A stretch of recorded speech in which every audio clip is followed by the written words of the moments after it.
No, pero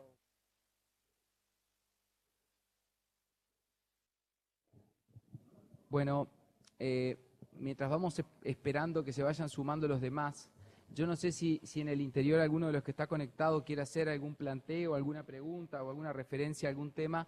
Aprovechamos estos minutos previos para darle participación también desde allí. Así que si hay alguno de los jueces que esté en el interior que quiera realizar algún comentario o algo, abrimos allí la participación de ustedes. Y luego comenzamos. Aquí en Montevideo está lloviendo, entonces está un poco demorada la cosa.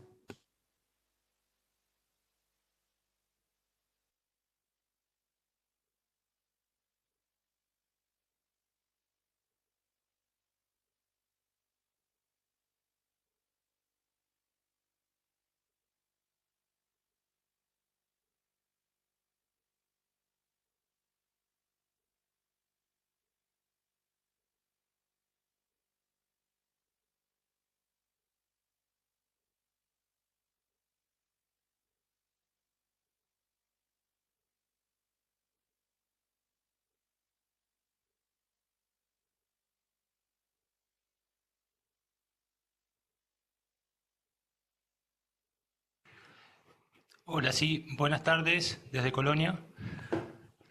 Tal. Buenas tardes, profesor.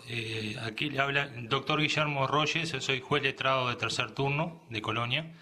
Y aprovechando, digo, unos minutos antes de comenzar y para no quitarle tiempo en la exposición de hoy, me gustaría, si es posible, si se pudiera hacer un redondeo me parece importante, de un punto de ayer que fue incluso objeto de una apelación del doctor que comentó ayer el doctor Reyes.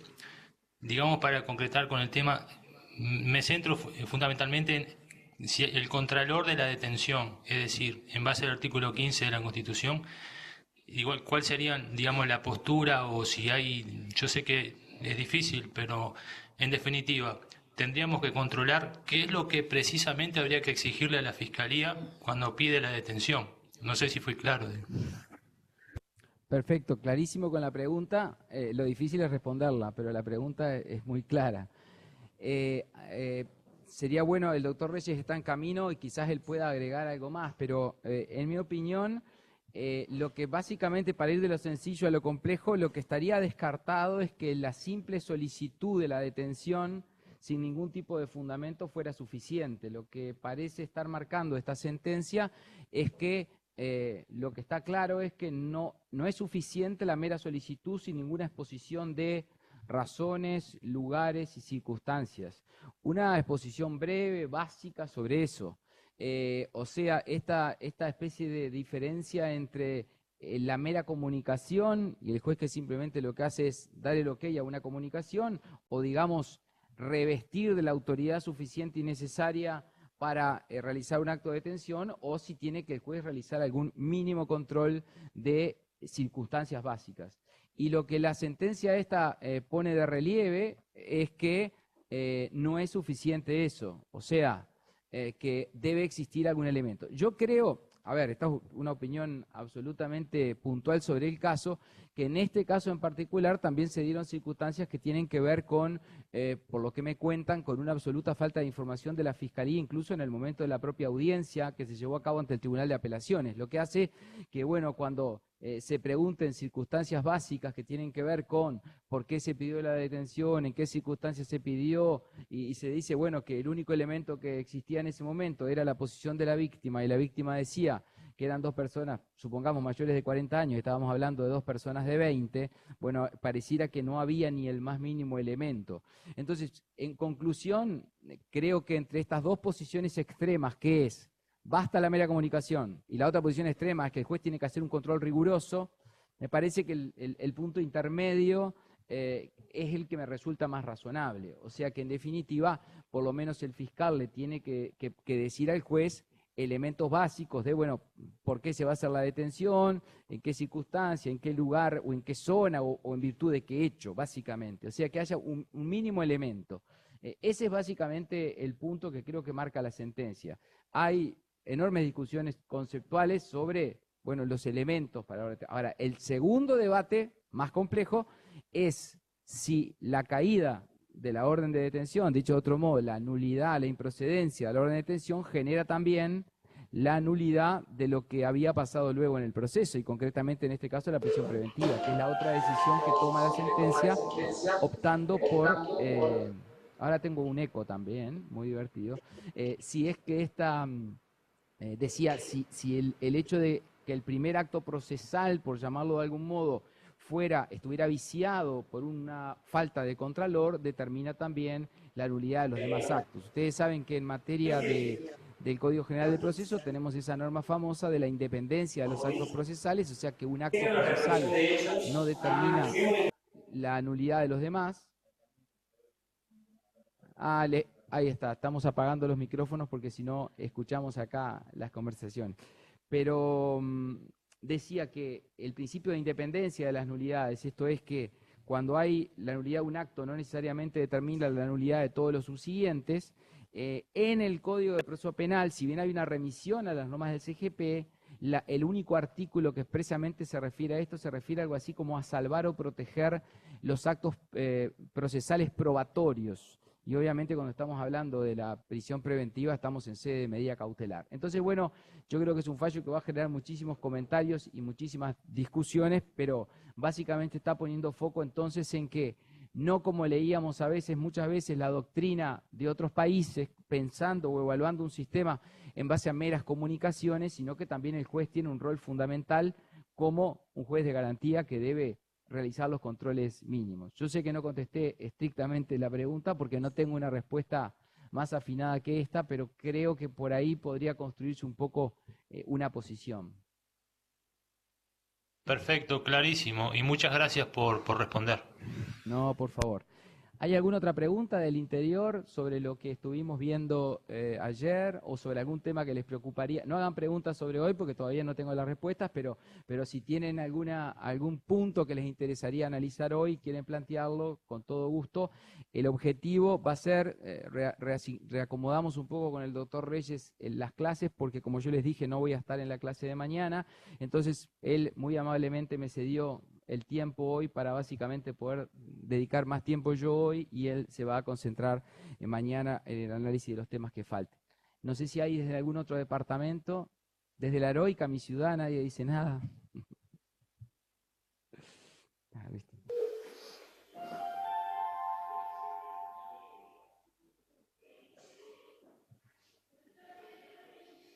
Bien, si les parece entonces, a ver, ¿sí? ¿Los escucho? Era mi eco. Cerro Largo tiene micrófono abiertos por algo. No, a ver.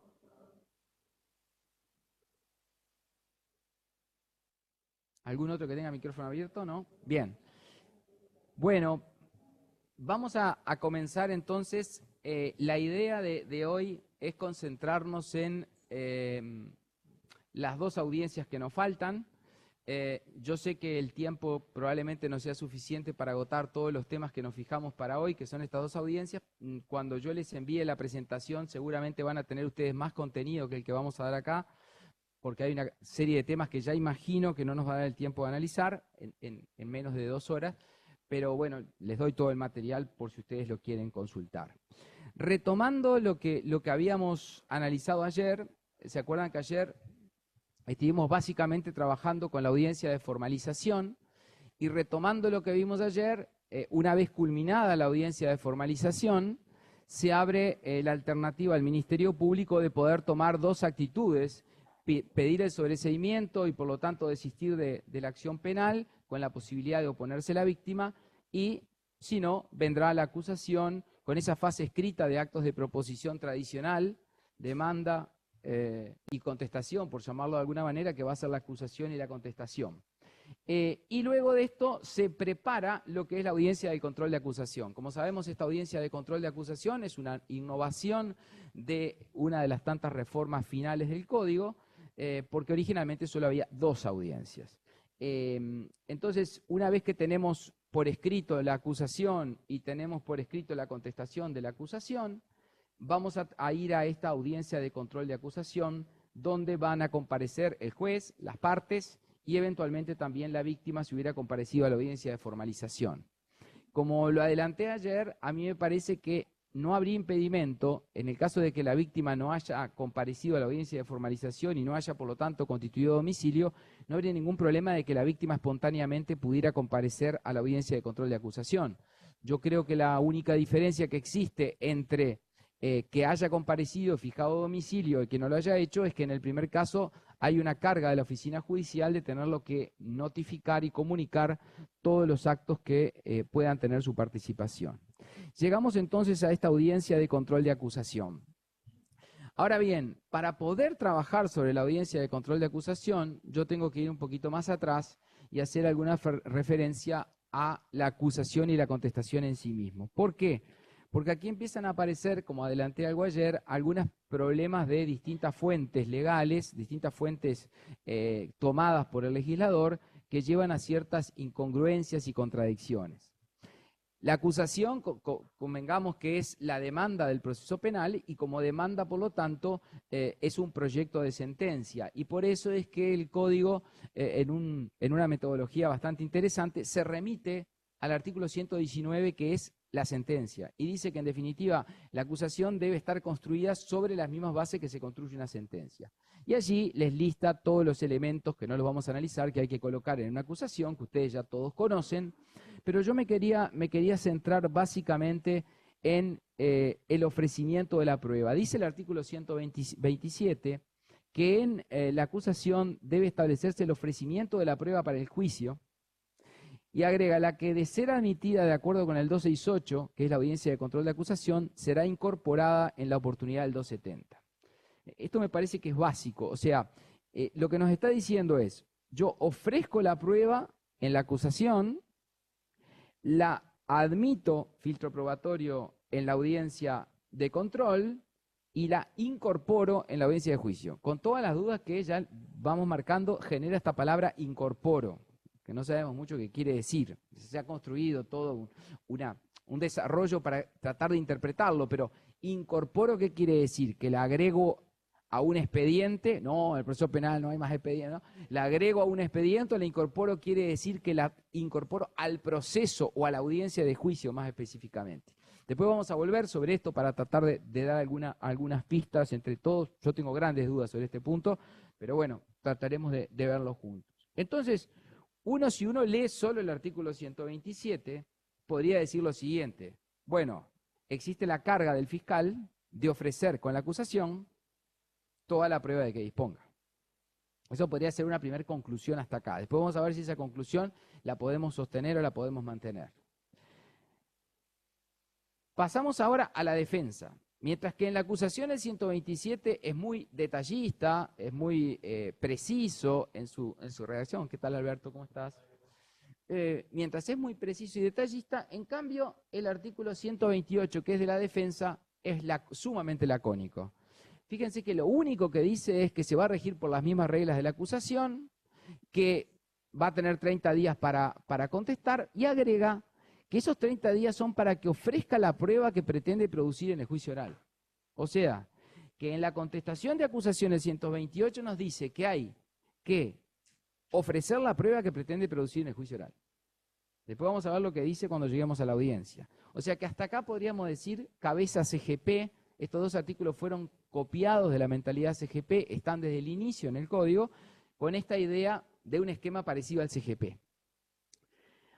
Una cosa curiosa es que, a diferencia del CGP, que habla de una cierta carga o como momento u oportunidad procesal que tiene el demandado, en este caso el defensor, para controvertir los hechos y para atacar la posición del otro, acá esta norma no dice absolutamente nada. ¿Está? Que lo único que nos dice es que lo emplaza para que ofrezca la prueba. No dice, y para que en caso de que lo considere pertinente, controvierta los hechos o la posición del actor, como es lo razonable pensar en una contestación de demanda o en una contestación de acusación. Entonces, la primera pregunta que uno se tiene que hacer es, bueno, en el proceso penal, por suerte, a diferencia del proceso civil, tenemos un problema resuelto, que no hay una regla de admisión. O sea, no existe, porque estamos hablando del principio de derechos indisponibles, digo en principio porque ahora con la justicia negociada todo es relativo, Pero en principio, salvo autorización legal, estamos en sede de derechos indisponibles, salvo norma legal expresa que nos dé otro camino. Y por lo tanto, la pregunta sería, bueno, no tengo regla de admisión, pero ¿cuál es el momento del defensor para controvertir la tesis del fiscal? Si yo razono con cabeza CGP, diría este. Sin embargo, después vamos a ver que con la incorporación de la audiencia intermedia, esto plantea algunas dudas. Básicamente la duda que les planteo es, ¿podría, por ejemplo, el defensor ni siquiera contestar la acusación y luego caer a la audiencia con todo? Primera pregunta que tengo.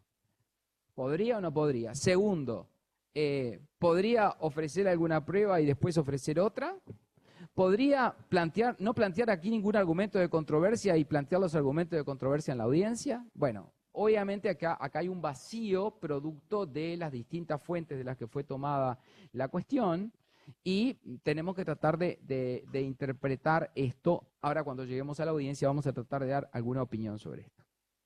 Obviamente que si yo quiero tener un criterio seguro, indiscutido, yo lo que le diría al fiscal y lo que le diría al defensor, toda la prueba ofrecida con la acusación, todos los argumentos con la acusación y todos los argumentos con la contestación. Lo que pasa es que todos sabemos que después en la vida uno va descubriendo cosas por el camino y lo interesante siempre es ver si esas cosas las puedo descubrir y después que tengamos jurisprudencia, ya viene un segundo paso. Bueno, si la jurisprudencia dice que no hay momento preclusivo, entonces ahí todavía es un elemento más para mi estrategia. Porque ahí yo podría adoptar una estrategia del caso, ser muy lacónico como defensor al contestar y después venir con toda la audiencia con efecto sorpresa. Y eso ya forma parte de la teoría del caso de cada uno, de la construcción de la defensa de cada uno. Llegamos entonces finalmente a la audiencia de control de acusación, como les decía, esta audiencia intermedia que fue incorporada en una de las últimas reformas, en el cual obviamente va a estar el juez, van a estar las partes, va a estar eventualmente la víctima, y en la cual se establece un contenido, diría yo, un poco más preciso que en la audiencia de formalización, y se plantea básicamente que la defensa podrá, dice, y ahí vienen los elementos. Primero, objetar la acusación señalando defectos formales. Bueno, ¿no es el momento de señalar los defectos formales al momento de contestar la acusación? ¿O el momento sería ahora o son los dos momentos? ¿Qué piensan? ¿Tienen alguna opinión al respecto? La pregunta es si existe como momento natural y oportuno para plantear defectos formales de la acusación, el momento de la contestación de la acusación, o en realidad perfectamente puedo venir a plantearlo acá, sin haber dicho nada antes. Los dos momentos. Bueno, la verdad es que yo no tengo una solución para esto, les voy a decir cuáles me parece que pueden ser las dos posibles interpretaciones y después me voy a jugar por una, pero bueno. Yo creo que acá hay dos posibles interpretaciones. La primera interpretación que se puede hacer es decir, son momentos preclusivos, los momentos de la acusación y de la contestación, y lo que este artículo me está diciendo es lo de siempre, que como la audiencia tiene que ser autosustentable, yo tengo que volver a la audiencia a oralizar lo que ocurrió para que la audiencia en sí misma pueda sustentarse y pueda ser comprendida. Entonces, desde esta perspectiva yo podría sostener que los momentos son el de la acusación y el de la contestación de la acusación y que acá lo que puedo hacer es venir a decir, como dije en mi contestación, como dije al contestar la acusación, hay defectos formales y resumirlos brevemente. Esa podría ser la primera posición. La segunda, que veo que es la de ustedes, si son mayoría me sumo, la segunda, que es la que dice, todo esto podría ser muy bien, muy bueno teóricamente, pero en base a un principio de garantía, si la ley expresamente no me lo prohíbe, pareciera que yo no podría coartar esa garantía. La verdad es que yo creo que esta es la posición que tiene más posibilidades de sustento, a pesar de que el tema es sumamente discutible y obviamente todo este problema viene de un origen de fuentes distintas. Entonces, yo no me animaría a decirles, si ustedes son defensores, no hagan nada al contestar la acusación y vayan con todo a la audiencia. Pero una vez que la jurisprudencia si consolida este criterio, que es el que ustedes parece que mayoritariamente tienen, obviamente va a empezar a generar cuestiones de estrategia del caso, muy probablemente. Bien, entonces esto mismo se aplica para el siguiente contenido, oponer excepciones. Se quiere oponer la prescripción, la cosa juzgada, la litispendencia. Parece que el momento natural es el contestar. Sin embargo, al nuevamente abrir esta oportunidad, pareciera que no sería una instancia preclusiva. Instar el sobreseimiento, bueno, aquí parece que no va a haber problemas, proponer acuerdos tampoco habría problemas, y el juez tiene que resolver, aquí el rol del juez tiene que ser muy, muy ágil, todos estos planteos en audiencia. Y luego viene otra gran pregunta. Dice, cada parte ofrecerá su prueba y cada parte formulará observaciones respecto a la prueba contraria. Acabamos de leer que el artículo de la acusación nos dice que la prueba hay que ofrecerla con la acusación, y acabamos de leer el artículo de la contestación que dice que la prueba hay que ofrecerla contra la contestación. Entonces, ¿en qué quedamos? Son dos fases y yo hago como quiera y la presento cuando quiera, o lo que me está diciendo acá es simplemente lo que hago es oralizar lo que ya ofrecí. Pueden sostener la posición que ustedes quieran, yo me inclino a pensar que sin una norma expresa que lo prohíba, en la duda, el principio de mayor garantía haría que esto no fuera una fase preclusiva. Pero creo que cualquiera de las dos posiciones pueden sustentarse y pueden fundamentarse adecuadamente. Alberto, como siempre, si querés aportar, intervenir, decirme que estoy diciendo un disparate. Consulta de Colonia. Sí, Colonia, adelante. La idea es ir después a las consultas, pero dale, ya que estás primero el interior, así que dale, Colonia. Bueno, gracias.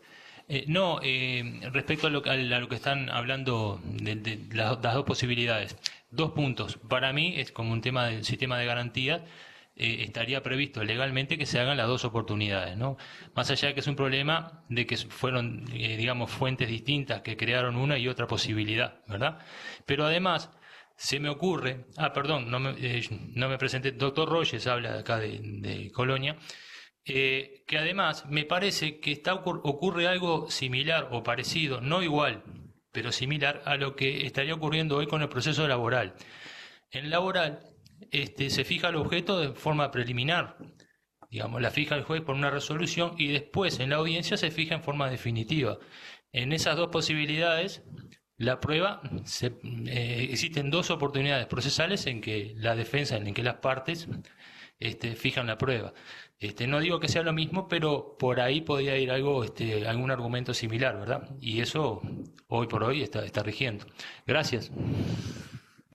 Muchas gracias por el aporte. Bueno, veo que te plegás a la posición mayoritaria que tenemos acá. Respecto del segundo comentario del proceso laboral, yo creo que está bien la comparación, pero teniendo en cuenta que ahí no hay aportación probatoria adicional. Ahí lo que estamos haciendo es, digamos, determinando un objeto de la prueba provisorio que luego se vuelve definitivo, pero no le doy la chance al actor o al demandado de poder hacer un ofrecimiento probatorio en una etapa posterior. Acá lo curioso, o digamos, está a un grado bastante más exacerbado, porque aquí yo le estaría dando la oportunidad de plantearlo en una etapa posterior.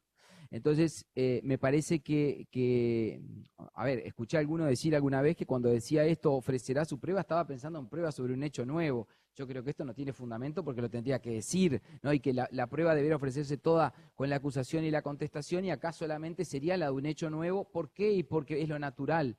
Lo natural en la cabeza CGP, pero esto no es cabeza CGP, digamos, sí.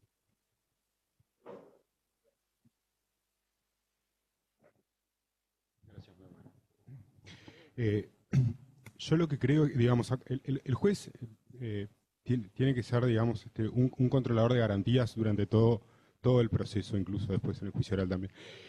Yo lo que creo con el tema de los medios probatorios es que uno tiene que tener cuidado, porque ¿qué pasa? En realidad hay teorías del caso que uno todavía puede no conocer. Entonces puedo no conocer la teoría de la defensa. Teóricamente puedo no conocerla porque puede no haber contestado nada, no controvertido nada. Lo que no puedo hacer, lo que no debería para mí permitir es, digamos, esconder cosas. Entonces, tengo que asegurarme que la contraparte tenga la posibilidad de buscar contrapruebas sobre ese medio probatorio que le están presentando en el momento. Entonces, por ese lado, a mí me parece que uno debería ser, digamos, extremar los cuidados en la admisión de prueba en esta audiencia. Que, digamos, entiendo que no precluyó aún la posibilidad, porque lo que precluye justamente es en esta audiencia, es luego de esta audiencia. Ahí sí, Ya el juicio oral tiene que estar todo hablado y claro de qué es lo que vamos a producir en el juicio oral. Pero en este caso, me parece que podría admitirse siempre y cuando se le otorgue a la contraparte la posibilidad de realizar contraprueba, máxime cuando todavía no conoce la teoría del caso del contrario. Porque es probable que la de la Fiscalía quede clara porque debe estar en la acusación. Ahora la de la defensa no, y la Fiscalía tiene derecho a hacer contraprueba de lo que la defensa, de la teoría del caso de la defensa o de los medios probatorios que la defensa pretenda emplear para sustentar su teoría del caso. Entonces, me parece que hay que ser cuidadoso y no. A ver, el doctor Gonzalo Rúa, que es un especialista en este tema, habla de que los procesos acusatorios que tienen base en el sistema anglosajón no se plegan a la posición europea continental respecto a la libertad de prueba. Todo lo contrario, no es así. Entonces, me parece que hay que tener cuidado en este sentido, de respetar garantías de igualdad en la posibilidad de ofrecer prueba. Gracias. Yo creo que ese punto que tú planteas es clave porque es una de las cosas que a mí más me preocupa en el famoso tema del efecto sorpresa en la medida probatoria, ¿no? Que está estudiado, en Uruguay se ha estudiado muy poco, pero en otros países está muy estudiado y que es, bueno, si a mí, sin conocer, yo soy fiscal y sin conocer la estrategia del defensor, me sale con cosas imprevistas, yo debiera, entre otras cosas, quizás pedir que se suspenda la audiencia. Sí, mire, a ver, apareció con esto, es una cosa que no estaba dentro del previsible, no me contestó la acusación. No me ofreció, obviamente tampoco presentó prueba. Y resulta que ahora viene con esto. Bueno, yo no sé para dónde quiere ir, pero yo tengo que tener la posibilidad de contrarrestar esto. Entonces, esto llevado a un extremo, siempre razonar por casos absurdos puede ser peligroso, pero es útil pedagógicamente. Y a veces uno dice, bueno, pero si ocurriera esto, quizás yo tengo que darle un tiempo para que pueda hacer un ofrecimiento probatorio unos días, investigar qué pasó sobre esto, porque me parece que tiene bastante base. Por eso es que hay una contradicción entre los dos sistemas, entre el sistema inicial que estaba diseñado en el código y el sistema que finalmente quedó. Y cómo interpretar esto. Ayer Alberto decía una cosa que yo creo que es clave, que nosotros tenemos que tener muchísimo cuidado con la lectura del material extranjero. Los trabajos de Gonzalo, los trabajos de Leonel González, los trabajos de mismo Cristian Reo, de Alberto, son trabajos excelentes, pero ojo que están pensando en otro sistema jurídico. Entonces hay que tener muchísimo cuidado en que nosotros no tenemos un sistema puro, digamos, sino que tenemos un sistema que, como todo lo uruguaya, es a la uruguaya, ¿no?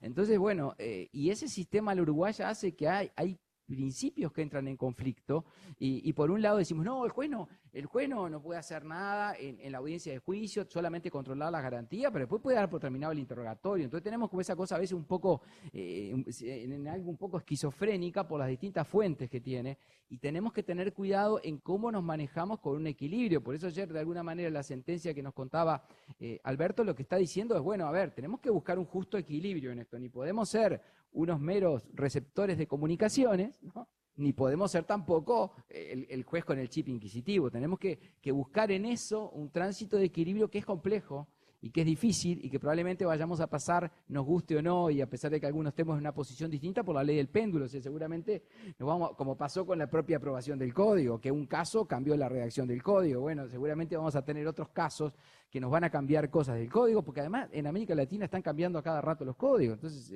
no es fácil esto. Pero ese punto me parece clave. Entonces, hablando del rol del juez, bueno, hay que tener mucho cuidado y si el juez en ese momento ve que un ofrecimiento por primera vez, ahí de sorpresa, planteado por primera vez, bueno, es realmente sorpresivo y obviamente él no dirá nada, pero si el fiscal le dice, a ver, un momentito, pero esto es totalmente sorpresivo, es totalmente intempestivo, tuve la oportunidad de contestar, no contestó, me sale con esto, yo necesito para esto evaluar nuevamente mi ofrecimiento probatorio. Y yo creo que podría ser razonable en casos extremos, no va a ser algo que pase siempre, va a ser algo quizás muy excepcional, pero sí estoy de acuerdo con eso. Y se podría hasta hacer una prórroga, se me ocurre, de esa audiencia. Exacto, breve, muy breve. Porque además convengamos que después uno tiene que evaluar pertinencia de esos medios, ¿no? Exacto. Ahora vamos a llegar a eso. Ahí está la complicación. Ahora vamos a llegar a eso.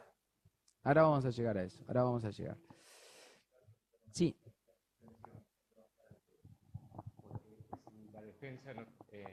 Yo preguntaba que la suspensión estaría basada en qué norma, ¿verdad? Porque si la defensa no tenía la carga de contradecir, tampoco tenía la carga de ofrecer la prueba en su momento, y lo ofrece en el momento de la audiencia, ¿qué argumento daría el fiscal para decir es sorpresivo?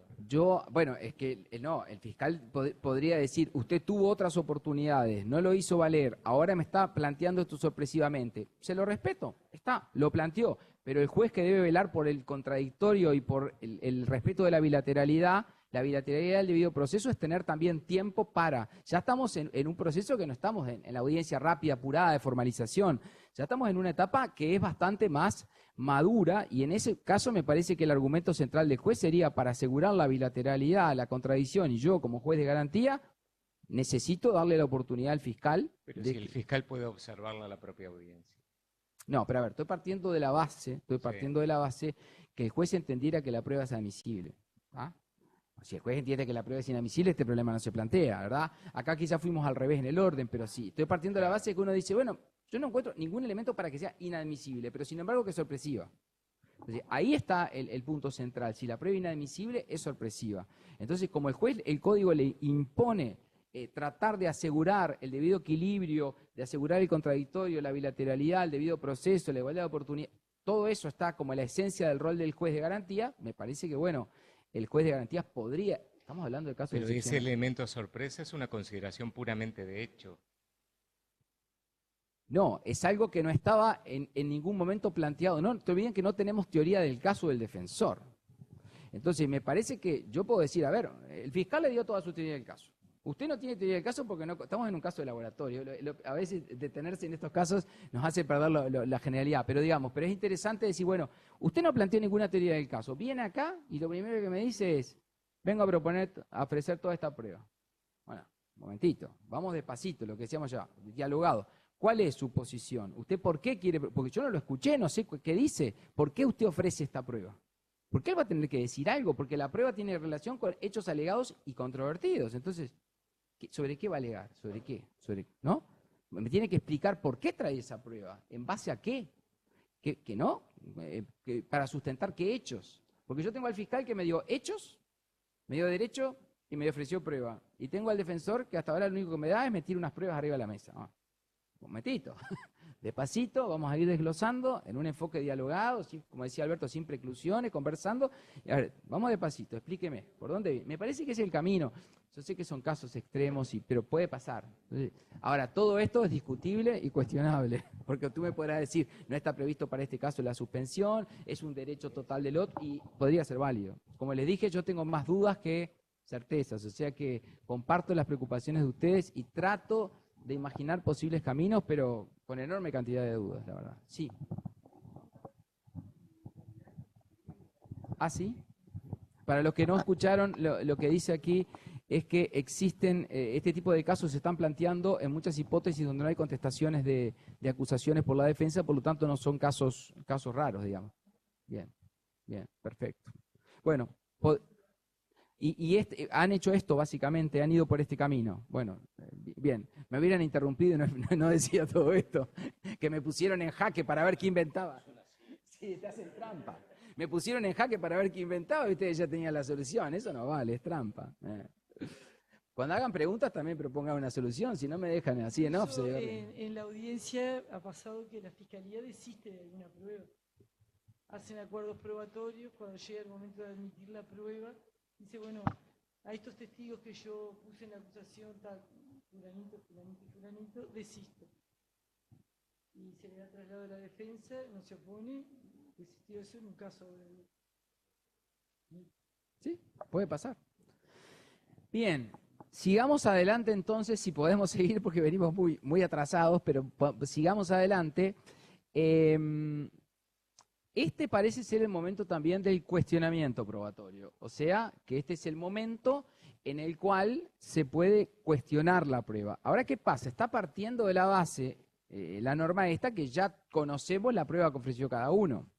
No está partiendo de la base de que viene un efecto sorpresa. Entonces, bueno, este será el momento de decir, yo me pongo a esta prueba porque es inconducente, impertinente, inadmisible, ilícita, porque el código utiliza distinta terminología, y aspectos claves del rol del juez. Primer aspecto clave, que el juez velará por un genuino contradictorio sobre estos puntos. Entonces puede ser un genuino contradictorio implica tener la oportunidad de contradecir, y si es sorpresivo yo no puedo contradecir. O sea, ahí está el problema.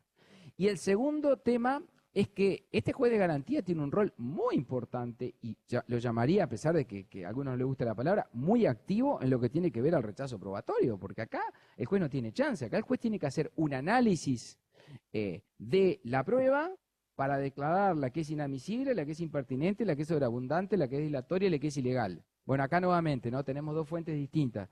El 268 que utiliza esas palabras y el 140 que habla de innecesaria, inadmisible e inconducente. Bueno, más allá de que uno sobre esto podría construir toda una cuestión que los procesalistas solemos escribir, a mi juicio, sin mayor trascendencia práctica, como la teoría de la acción, pero bueno, me parece que está bastante claro lo que quiere decir cada palabra, y si bien las palabras pueden ser distintas, estamos hablando de pruebas prohibidas por la ley, estamos pruebas que no conducen a probar los hechos que se quieren probar con esa prueba, estamos hablando de prueba que solo conduce a la dilación, y si solo conduce a la dilación, o es innecesario o es sobreabundante, ¿no? O sea que en definitiva está comprendida en la otra. Y bueno, y ilegal e inadmisible, ustedes saben que según la terminología del autor, básicamente también tienen el mismo significado. Prohibida por la regla de derecho, es mejor hablar de inadmisible porque la prohibición podría venir de la Constitución y no de la ley. Entonces, prueba ilegal es una palabra que suena en algunos códigos, es muy usada, pero en realidad es más técnicamente más adecuado hablar de inadmisible. Entonces, el rol del juez en los filtros probatorios es fundamental, muy importante, porque acá el juez tiene que hacer un control. Fíjense que acá hay una diferencia que a mí me preocupa un poquito, una diferencia entre la utilización muy clave que hace el CGP de la palabra manifiestamente, ¿se acuerdan? Inconducente, impertinente, para lo único que no usa manifiesta es para la prueba inadmisible, o sea, la contraria de la regla de derecho, lo cual esto le da al juez del CGP un rol básicamente de decir, en la duda, que queda dentro. Esa expresión no está acá. Ahora, razonablemente, me parece que si bien no tenemos esta palabra, en base al principio de garantía, en el principio de acceso a la prueba, pareciera que lo razonable sería que cuando estoy trabajando como juez en filtros probatorios, si tengo dudas, ¿verdad? En la duda es preferible que la prueba ingrese, que sea admitida, porque eso siempre va a generar menor daño que el otro. Esa prueba va a ser, si es admitida, el otro va a poder apelar con efecto diferido, como ustedes saben, y siempre va a quedar la chance de un control posterior, y siempre la prueba va a estar ahí. Mucho más complejo, esto ustedes saben, cuando la prueba queda fuera del camino y después la tenemos que salir a reintegrar o a traer de vuelta al proceso. Pero obviamente también hay que tener mucho cuidado de que no entremos en el criterio de admito toda la prueba, todo sirve, todo vale, porque eso implica costos para el sistema, implica complicaciones para el juicio, etc. Bien, otra de las cuestiones importantes es la de los acuerdos probatorios, que ustedes saben que también fue una incorporación que está en el 268 y en el 144, está en dos artículos, vinculado a dos artículos, que básicamente el acuerdo probatorio, hay distintos tipos de acuerdo probatorio en el derecho comparado. Hay acuerdos probatorios que casi son protocolos de actuación, o sea, nos ponemos de acuerdo el fiscal y el defensor de cómo vamos a hacer las cosas, de en qué tiempo, en qué plazo. No está hablando de esto el código.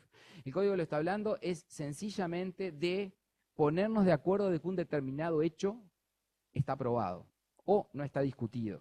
Como ustedes se pueden dar cuenta, esta es otra de las tantas excepciones que hay a la indisponibilidad de que siempre hablábamos en el sistema anterior, porque me da la chance de dar por acreditados determinados hechos y me cierra la posibilidad del debate. ¿Ah? Porque en este caso el juez tiene que declarar ese hecho como no más debatido, como que no va a ser debatido en juicio, y lo va a tener que colocar incluso en el auto posterior, en el auto de apertura a juicio. Ahora, la gran pregunta, creo que ayer se la formulé, no sé si pensaban algo para hoy, es hasta dónde puede llegar un acuerdo probatorio. Esa es la pregunta que yo no sé contestar. Porque parece sencillo decir, recordemos que, digamos, la confesión solamente me permite llegar a una sentencia de condena sumado a otros medios probatorios. La confesión por sí misma no me puede llevar a una sentencia de condena, salvo proceso abreviado, porque expresamente se modificó el código para incluirlo. Entonces, no se puso como excepción también la del acuerdo probatorio. Entonces la pregunta que nos podemos hacer es, bueno, ¿hasta dónde puede llegar el acuerdo probatorio? Sí, sobre un hecho lateral, menor, pero cuando el hecho probatorio tiene que ver nada menos con quién fue, si estaba o no estaba en el lugar, si infringió o no infringió la ley penal, bueno, ahí estamos en un problema. Sí, llegamos a un acuerdo probatorio que el que le clavó el cuchillo en la espalda fue él. O un tercero, eso sería mucho peor. La inoponibilidad del acuerdo probatorio, eso es un problema, ¿no? Porque es un acuerdo probatorio que oponible solo a las partes. Nos ponemos de acuerdo usted y yo que el asesino fue Alberto. Claro. Y esto es complejo, ¿verdad? Es complejo porque es un acuerdo probatorio que termina después declarado por el juez, ¿no? No es cosa menor, ¿no? Entonces, a mí me parece que la idea, sin una norma expresa que establezca la excepción para poder llevar a la sentencia de condena, es que son acuerdos probatorios sobre hechos que no tengan que ver directamente, en definitiva, con la responsabilidad penal. Porque si tienen que ver directamente con los hechos esenciales de la responsabilidad penal, estamos en una zona limitada. Yo sé que a los que están muy a favor de los acuerdos probatorios esto no les gusta mucho, porque bueno, sabemos que el acuerdo probatorio es una manera de facilitar los procesos, es una manera de ir por otro camino distinto al abreviado, llegar a una solución rápida y fácil, pero la verdad es que no le veo, sin posibilidad de una excepción legal expresa, no le veo una posibilidad. Y además toda la discusión como antecedente de la necesidad de incluir el proceso abreviado como una excepción podría ser el argumento que uno podría construir para esto. ¿Qué ibas a decir? Algo creo sobre el acuerdo.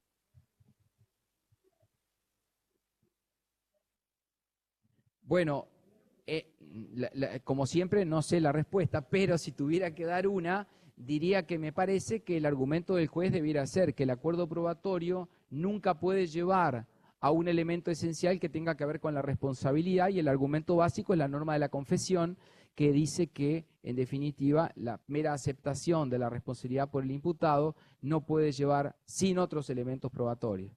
La pregunta que nos podríamos hacer es distinta, más compleja aún. Bueno, si hay un acuerdo probatorio y hay además otros elementos, ¿qué pasa? Y alguien te podría decir, no puede ocurrir nunca eso, porque si hay acuerdo probatorio no puede haber otros elementos, porque no hay pruebas sobre otra cosa, pero a veces anduvo flotando por ahí, ¿verdad? Entonces, bueno, cuando digo flotando por ahí, en la audiencia, ¿no? Entonces, ahí es donde está lo complicado. Pero la respuesta, si tuviera que darte una respuesta así rápida, te diría, me parece que el límite está ahí y me parece que el argumento es esa norma, pero es muy discutible.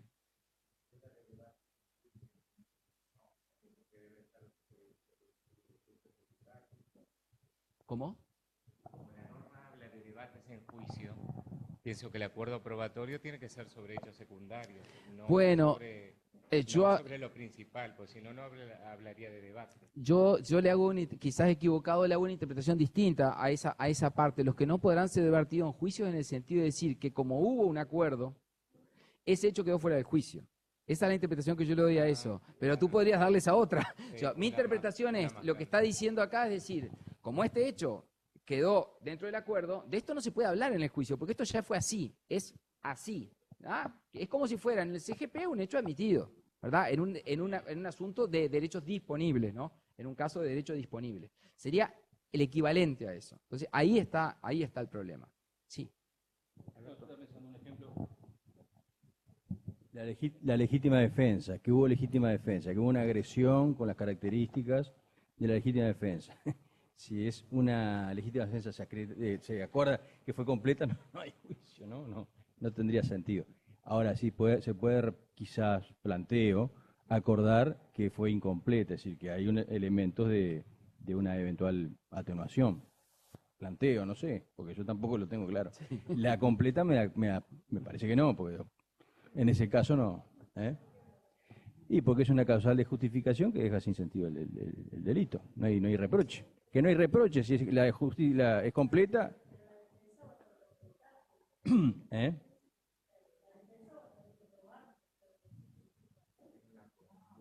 No, estoy planteando como hipótesis de acuerdo. Si no tendría sentido. Pues lo que un poco en línea con eso. Acá tenemos dos. Quédate con eso.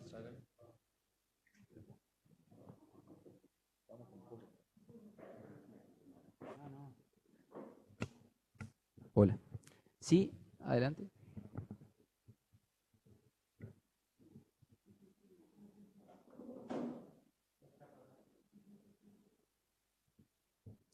Si en algún momento desde el interior quieren hacer alguna pregunta, por supuesto que ¿sí? prendan el micrófono y griten, porque si no, no nos enteramos, ¿verdad?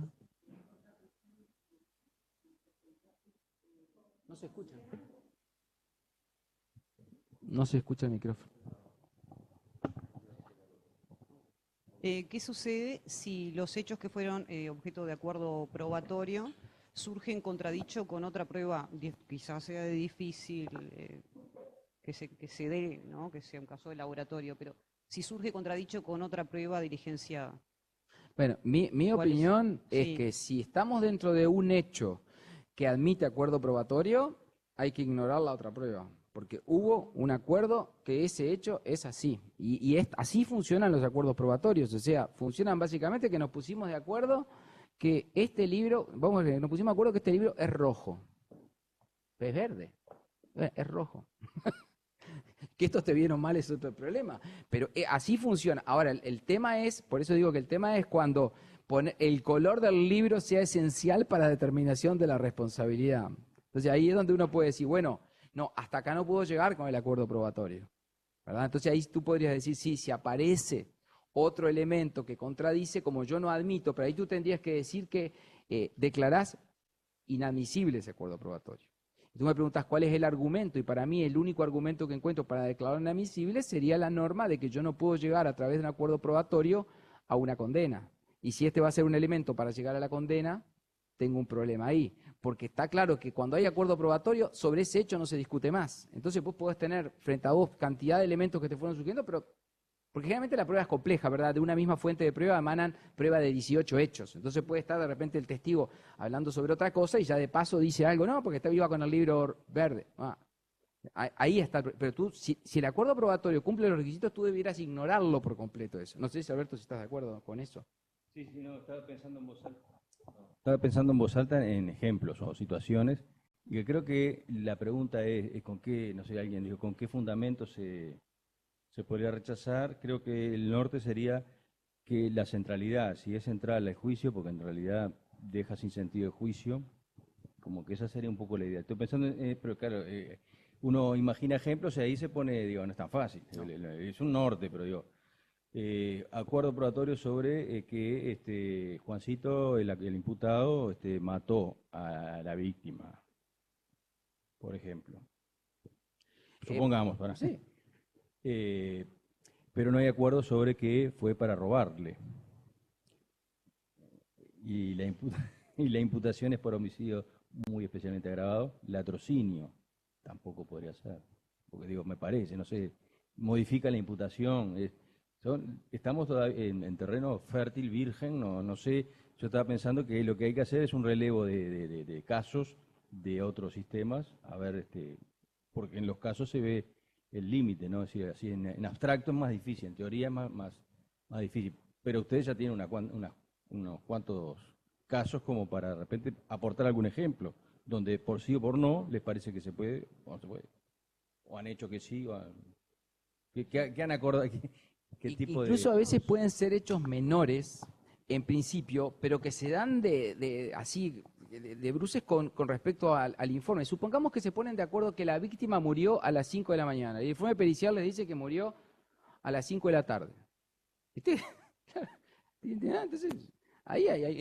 cuando viene el perito de declarar, dice, no, porque murió a las 5 de la tarde. Y hay que hacerse, no, y no es un hecho central. Supongamos que no es un hecho central, como dice Alberto, pero genera estos problemas el acuerdo probatorio, ¿no?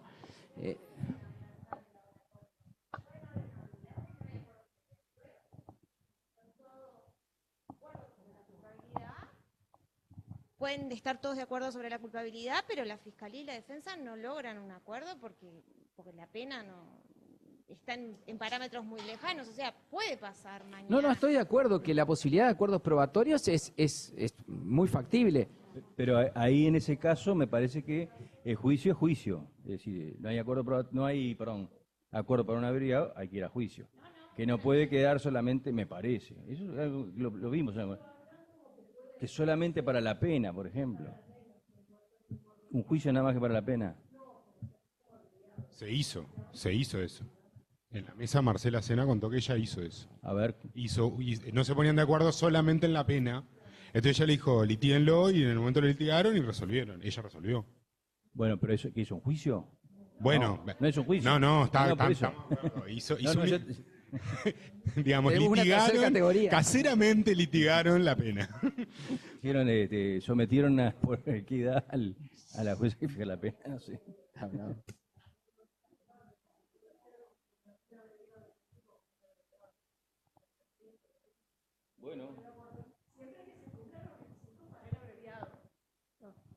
Siempre que se cumplan los requisitos del abreviado, la pena de 6 años, todo eso, que no se pongan de acuerdo. No para un homicidio muy especialmente agravado, porque no entraría. Claro, por eso digo, no para un homicidio.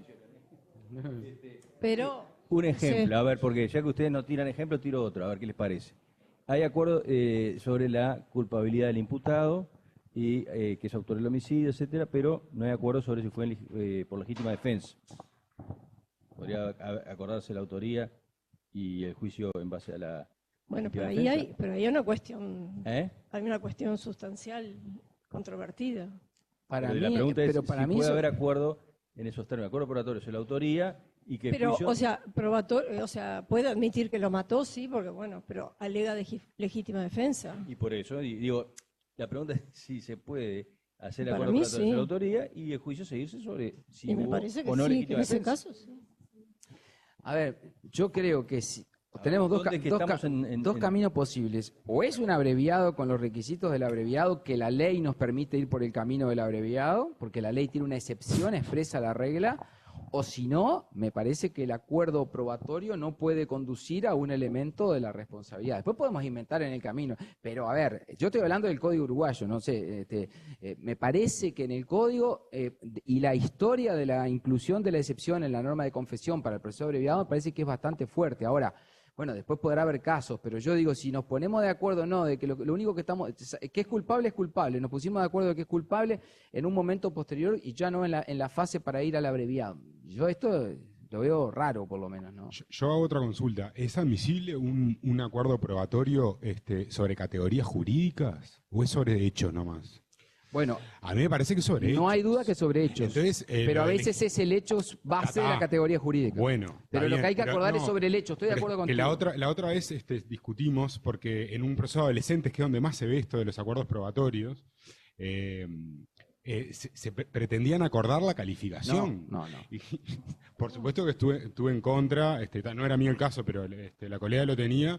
Le dije, no, a mí me parece que eso no O sea, nosotros corresponde. podemos ponernos de acuerdo que no lo mató para robar, pero no podemos ponernos de acuerdo en cuál va a ser si es sobre el hecho, sobre Bueno, que fue de noche, que fue de día, que murió a tal hora, que le clavó no el cuchillo, sobre eso. Yo no comparto que se pueda poner de acuerdo, porque eso estaría dejando de lado un contenido del ilícito. No. Y eso no es disponible. No. Ni para el Ministerio Público ni para nadie. No me entendiste. Yo lo Sí. que digo es que podríamos entender que ese es un acuerdo sobre hechos, absolutamente, para mi juicio, improcedente en el código nuestro, porque nuestro código no lo permite, pero sí claro. podría ser un acuerdo sobre hechos, hablando teóricamente de lo que es un hecho. Nuestro ok, código ok, no lo ok. permite, que No, quede te claro. entendí, está. Para mí, en el código nuestro, insisto, solamente puede haber acuerdo probatorio, primero sobre hechos, y segundo, sobre hechos que no sean centrales para llevar a la condena. Porque cuando yo hago un acuerdo probatorio, estoy cerrando la posibilidad de considerar cualquier otra prueba sobre ese hecho.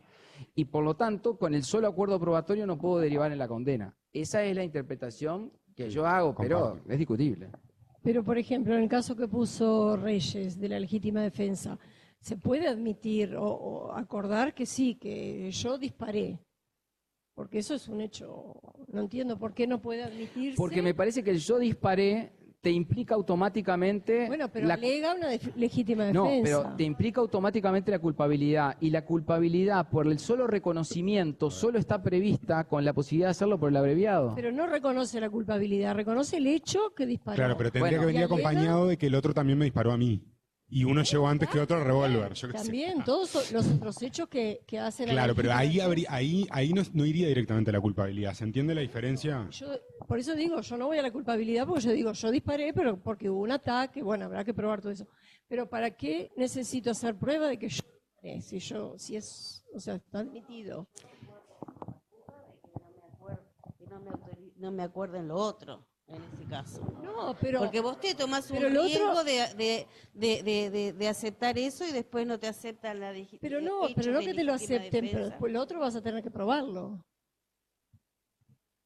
No sé. Como verán, tenemos eso- más dudas que eso será- certezas. Yo, para resumir en algo, diría, me parece que el acuerdo probatorio siempre tiene que ser sobre hechos y nunca podría ser sobre un hecho central. Pero esta es una opinión muy discutible. En otros países hay soluciones distintas. Yo creo que, como está regulado nuestro sistema, hoy el texto no me da mucho margen. Pero, bueno, el tema es discutible, ¿verdad? Bien, sigamos adelante. Como sabemos... Sí, perdón. Un apunte. Estoy yo cuando estoy con el aparato, estoy en el tema. Estoy con Graciela Gatti en vivo y en directo. Y ella dice que, bueno, que en Chile, lo que todos muchos sabrán, esto se discute también, lo del acuerdo parcial, cuando queda solamente para resolver por sentencia la pena. Que se discute sobre lo mismo que tú decís con las mismas objeciones. Y un avisito que mañana de mañana tenemos mesa penal con esta temática. Qué suerte, así que podemos seguir. Para aliviarte el estrés, la tensión y para, a su vez, capturar público para la mesa penal. No se que pierda será el 10:30, próximo capítulo. donde va a estar Graciela hablando de etapa intermedia, sin perjuicio, obviamente que esto está excelente, y lo de juicio, audiencia, juicio, el disjuicio, Beatriz. O sea que es el gran tema que se nos está planteando como problemático. Sé que a los jueces los tiene muy, muy preocupados, con toda razón. Y bueno, pero estamos intercambiando, me parece que provechosamente. Bien. Bueno, entonces, como un adelanto de lo que va a ser mañana, estos son solo preguntas, las respuestas todas vienen mañana. Ahí está, exacto, esta. Concretamente en la audiencia esta, entonces, tenemos que el juez tiene un rol esencial en que debe evitar cualquier tipo de discusión que vaya a ser propia del juicio oral. O sea, el juez de garantía no tiene que tener aquí ninguna discusión ni permitir ninguna discusión que vaya a ser contenido del juicio oral. Deberá resolver en forma oral todo lo que sea planteado por las partes. Acá nuevamente el código empieza con esas diferencias inadecuadas entre evidencias y pruebas, que se ha hecho un terrible entrevero del código con las diversas reformas, ¿verdad? Pero básicamente teniendo en cuenta que las evidencias que presenten las partes en audiencia. Entonces uno tendría que preguntar, bueno, ¿qué evidencia presentan las partes en audiencia?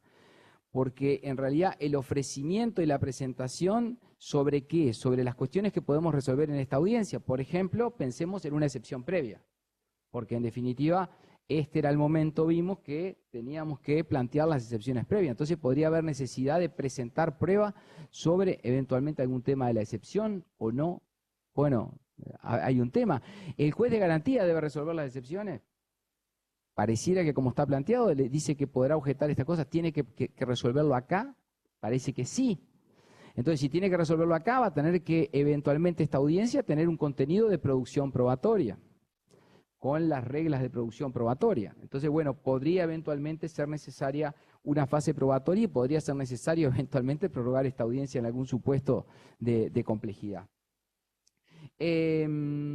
Bueno, por supuesto que se hace referencia a que no podrá admitirse ninguna prueba que la defensa no haya tenido la posibilidad de controlar y el juez debe adoptar todas las garantías pertinentes. ¿Esto a qué se refiere? Que cuando viene el filtro probatorio que hace el juez, el control que el juez hace sobre la prueba ofrecida por las partes, debe ser muy cuidadoso de ver que estas pruebas hayan podido ser controladas básicamente a través del acceso. No se olviden que en esta audiencia A ofrece la prueba y B critica la prueba. Es la oportunidad que tiene de criticar la prueba del otro, por lo tanto, obviamente, para poder criticarla tiene que tener acceso a esa prueba y haberlo podido controlar.